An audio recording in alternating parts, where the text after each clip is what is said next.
गुरुवे नमः। श्री सरस्वती माता नमो नमः। भक्तों, हिंदू नववर्ष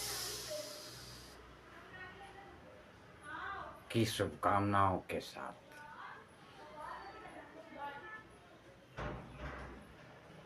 आप लोगों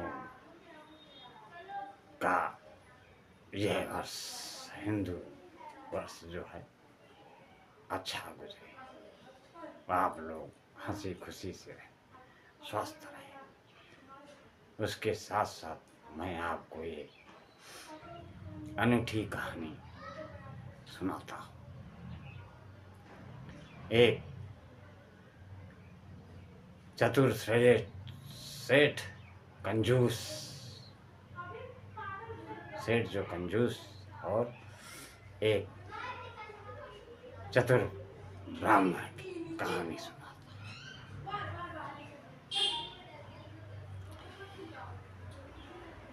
एक बार की बात है, एक सेठ अपने दरवाजे पर बैठकर चाय की चुस्कियों का आनंद ले रहा था और देखा कि उसकी चाय में एक मधुमक्खी आकर के गिर पड़ी। तो सेठ ने देखा कि अरे, ये तो चाय में मधुमक्खी गिर पड़ी।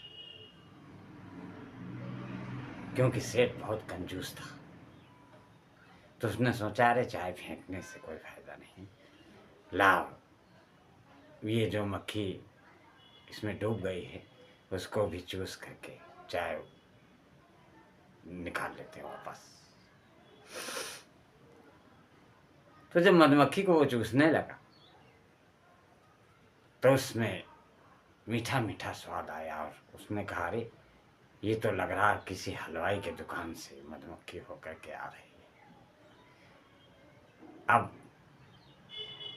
लग रहा है कि महीने भर तक जलेबी नहीं खानी पड़ेगी, क्योंकि इसमें जलेबी का स्वाद आ रहा है और ये हलवाई की दुकान से होकर के लग रहा है।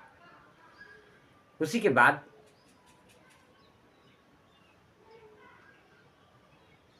उस सेठानी आई क्रोधित होते हुए कि आपसे मैं कब से कह रही हूं कि मुझे मछली खाना है और आप ला के देते नहीं। तो सेठ ने कहा भगवान, मैं आज ही आपको ला करके देता हूं। उसके बाद चाय की चुस्कियां लेने के साथ साथ वो सोच में पड़ गया कि ये सेठानी जब देखो तब कोई न कोई नया खर्चा बताती रहती। खैर चलो, अब इसके कहने से जा करके बाजार से मछली ले आते हैं। घर से निकला सेठ झोला लेकर के और मछली वाले के दुकान पे पहुंचा। तो उनसे पूछा कि मछली वाले से पूछा कि भाई मछली क्या भाव दे रहे हो? मछली वाले ने कहा 100 रुपए किलो। तो कहने लगा, सेठ कहने लगा अरे ये तो बहुत महंगी दे रहे हो, 100 रुपए में तो नहीं है। तो कहने लगे कि फिर भाई इससे सस्ती जहाँ मिले वहाँ ले लो जा करके। तो उसने कहा आप कहाँ से लाते हो? तो कहने लगा मैं थोक की दुकान से लाता हूँ। तो सेठ ने सोचा ये तो बहुत अच्छी बात है, चल के सेठ की दुकान से ले लेते हैं। सेठ की दुकान जब गया वो सेठ जब वहाँ से चल दिया थोक की दुकान में, तो थोक की दुकान वाले से पूछा भाई मछली क्या भाव है? तो थोक की दुकान का व्यापारी कहता है 80 रुपए किलो। तो वो भी कीमत उसको रास नहीं आई, क्योंकि सेठ तो बड़ा कंजूस था। उसने उनसे भी पूछा कि भाई आप कहाँ से लाते हैं मछली? तो उसने कहा कि भाई ऐसा है कि हम तो तालाब से निकाल करके मुफ्त में मछली लाते हैं और यहाँ बेचते हैं और व्यापारियों को भी इसी दाम में देते हैं। तो सेठ काफ़ी सोच विचार किया। सोच विचार करने के बाद उसने सोचा, अरे तो मैं चल करके तालाब से ही क्यों नहीं मछली ले आता हूँ।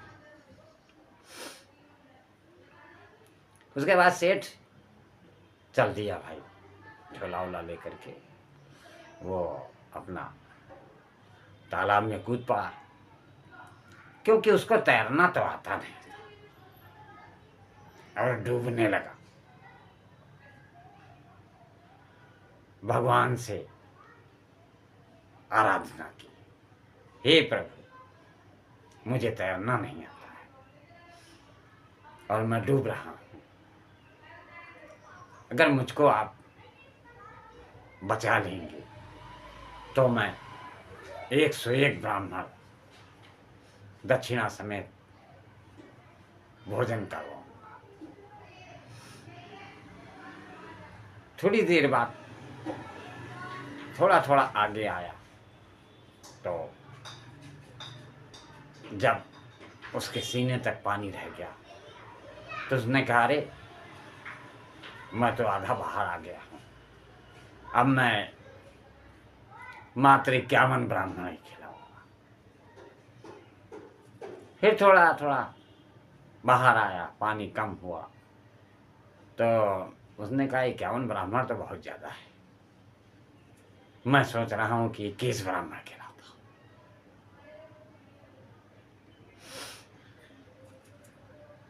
फिर उसके बाद थोड़ा सा और बाहर आया,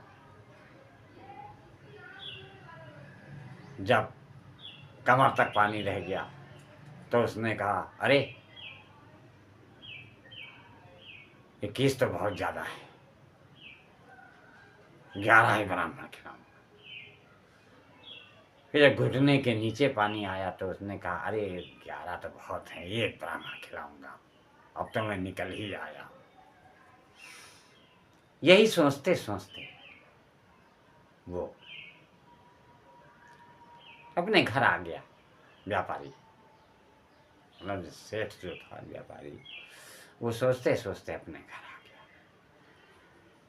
और उसने सोचा, नाहक ये चीज़ गले पड़ गई, चलो किसी तरह से रात व्यतीत हुई और सोचा कि कोई ऐसा पंडित मिल जाए जो बहुत कम खाता हो, उसी को खाना खिला करके दक्षिणा देता हूँ। अब वो नगर में ढूंढते ढूंढते, क्योंकि उस व्यापारी की कंजूसी से तो पूरा नगर ही जानता था कि इस व्यापारी बहुत कंजूस है।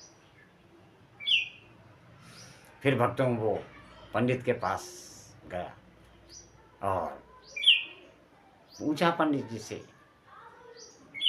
कि आप पंडित जी, मुझे कल एक पंडित खिलाना है, आप कितना खाते हैं?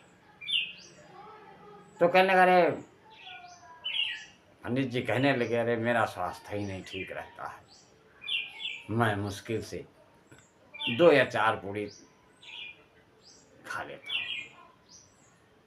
सेठ ने मन ही मन सोचा कि अरे पहली बार वाला तो पंडित बड़ा पेटू था, ये तो बहुत कम खाता है,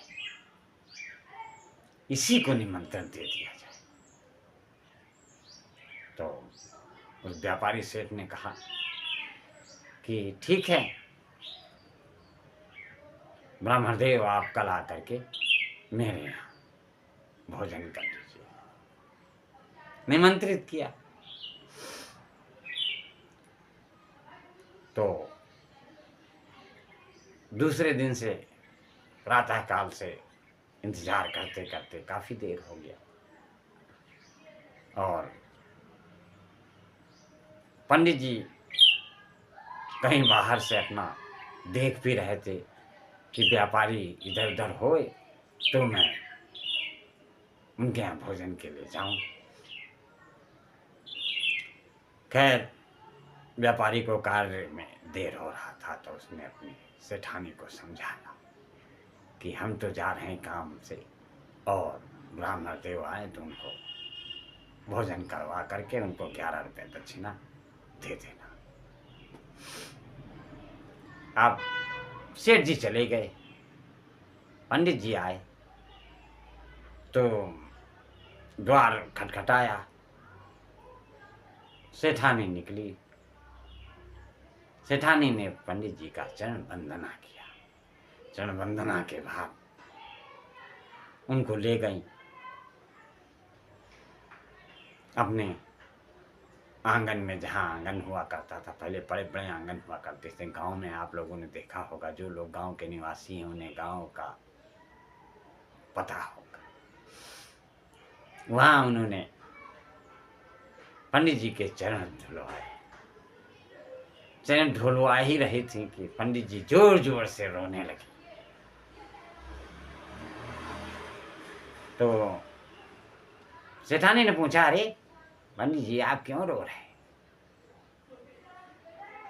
पंडित जी ने बताया, अरे क्या बताएं बहुरिया, जब आपकी सास थी तो पैर धुलाने के साथ साथ मुझे 21,000 रुपया दिया करती थी, तब पैर पोंछती थी। कहने लगे लेकिन अब वो दिन कहाँ, अब तो रही नहीं, अब तो केवल उनकी यादें हैं। तो सेठानी ने कहा, अरे क्या हुआ, मेरी सास नहीं है तो क्या हुआ, मैं तो हूं। उसके बाद पैर धुला के पैर पोंछने के बाद उन्होंने 21,000 रुपया पंडित जी को ला करके दिया। फिर पंडित जी को आसन ग्रहण कराया। आसन ग्रहण कराने के बाद उनको भोजन कराया। भोजन कराने के बाद जब वो हाथ धोने लगे तो फिर जोर जोर से रोने लगे। कहने लगे, तब सेठानी ने कहा, अरे पंडित जी अब क्या हुआ?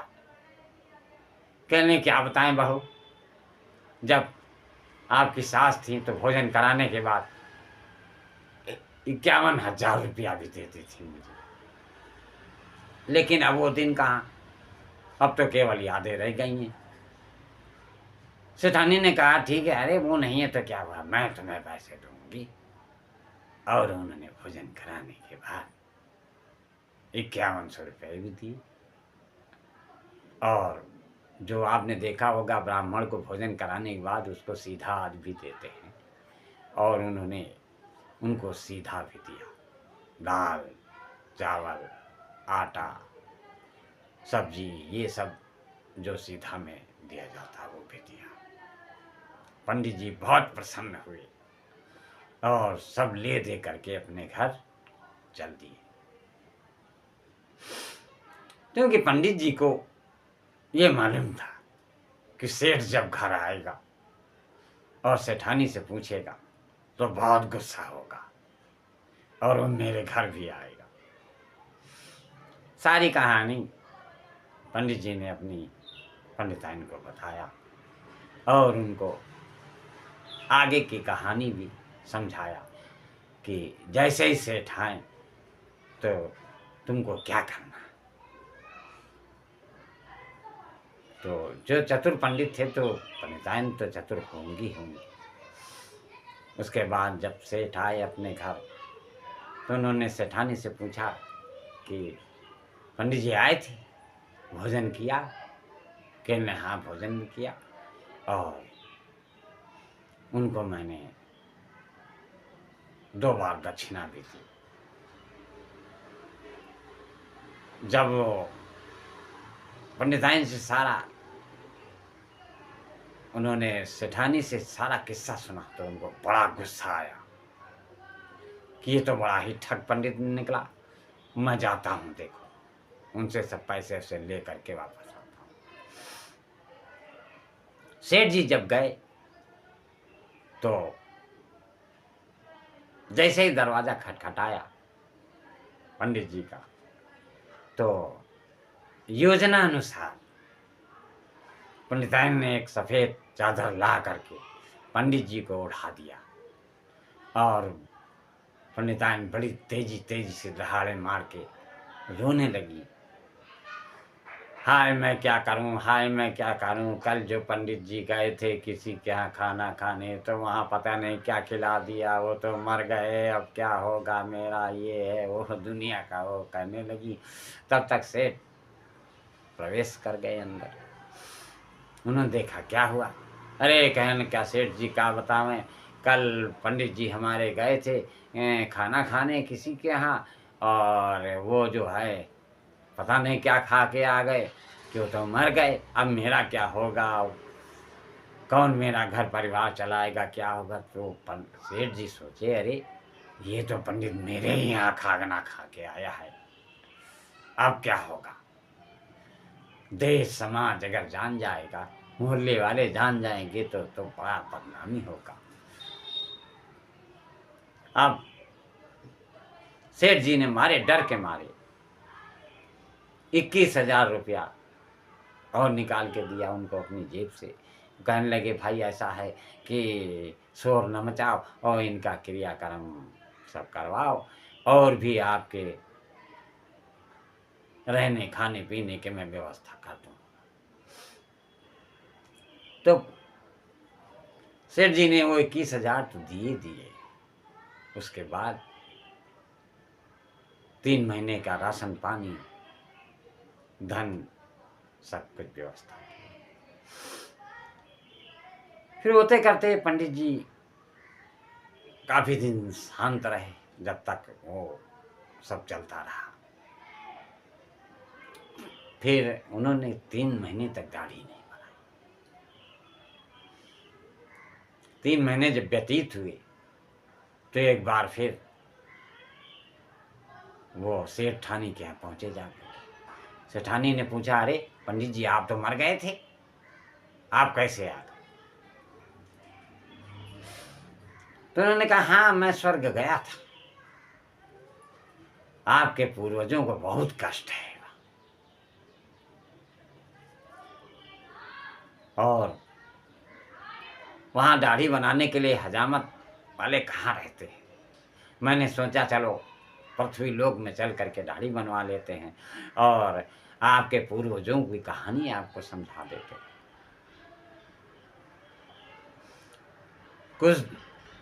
कुछ वर्ष पहले उनकी एक पुत्री भी खत्म हो गई थी, तो उन्होंने कहा आपकी लड़की भी मिली थी, वो भी बहुत कष्ट में है, भूख प्यास से परेशान रहती है। अगर आप चाहें तो उन लोगों को धन दौलत दे करके मुझे वापस कर सकती हैं, जो मैं उन लोगों को भी व्यवस्था दे सकूं।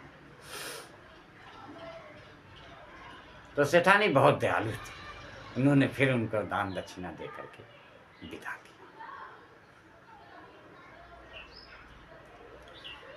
उसके बाद जब सेठ जी आए बाहर से तो उन्होंने बताया ऐसा से, कहने अरे पंडित जी तो मर गए थे, अरे कहने स्वर्ग लोक से आए थे, बड़ी बड़ी दाढ़ी आढ़ी थी उनको, वहाँ दाढ़ी बनाने के लिए नौवा भी नहीं मिला, और ये सब माता पिता आपके बड़े कष्ट में थे, पुत्री भी कष्ट में थी, तो उन लोगों के लिए खाने पीने का मैंने साधन जुटा दिया। कहने लगे अरे ऐसे कैसे हो सकता है, स्वर्ग से भला कोई लौट के आता है। खैर जैसे तैसे सेठ जी मान गए। उसके बाद फिर उन्होंने कुछ दिन बाद पंडित जी दोबारा आए अरे कहने लगे आपके बिटिया के जो है लड़का हुआ है, आप नानी बन गए हैं। उन्होंने कहा था कि पंडित जी आप जाते आते रहते, सूचना हमारी अम्मा को दे देना, तो वो कुछ दान दक्षिणा देंगी तो हमारे बच्चे के लिए हो जाए। अब सेठानी बहुत प्रसन्न हुई और पंडित जी को सोने का चैन और रुपया पैसा, खाने पीने का सामान सब कुछ लदवा दिया और पंडित जी लेकर के चले गए। फिर जब शाम को सेठ जी आए तो उनको सारे हालात बताया। तो सेठ जी बहुत ही गुस्सा हो, ये कैसे हो सकता है, मरा हुआ आदमी स्वर्ग से यहाँ कैसे आ सकता है। पंडित जी के घर गए, रास्ते में सोचते सोचते कहें देखो, एक मैं था कंजूस और एक चतुर ब्राह्मण है जो मुझे ही ठग रहा है, मैं अभी देखता हूँ उसको। फिर जब पंडित जी गए उनके पास, सेठ जी जब गए पंडित जी के पास तो उनसे जो है क्षमा मांगी। और क्षमा मांगने के बाद उन्होंने कहा कि अब मैं हर पूर्णमासी को आपके मंदिर में ब्राह्मण भोजन कराऊंगा और उनको 251 रुपये दक्षिणा भी दिया करूंगा। इसलिए मैं आपको समझ गया, आप कौन हैं। क्योंकि भक्तों कभी कभी पंडित लोग मतलब प्रभु जो परीक्षा लेता है तो किसी न किसी रूप में तो लेता ही लेता है। इसलिए ये सब भगवान की कृपा थी। भगवान का भी कहना है कि अपने कमाई का 10% नहीं तो 5% दान पुण्य में अवश्य लगा, जिससे आपके धन की शुद्धि हो, आपके पुत्र पौत्र, आपका घर परिवार सब सुखी संपन्न रहे और सदैव खुशियों की बरसात आपके परिवार पर होती रहे। ये है एक कहानी आपको समझाने के लिए मात्र। वेद पुराण में ऐसी ऐसी कहानियां बहुत हैं, लेकिन भक्तिमय संसार है ये, जिसमें काफी लोग भक्त भी हैं, आस्तिक और नास्तिक हर तरह के लोग हैं। इसलिए सबको देखते हुए तरह तरह की कहानियां जो है आप लोगों को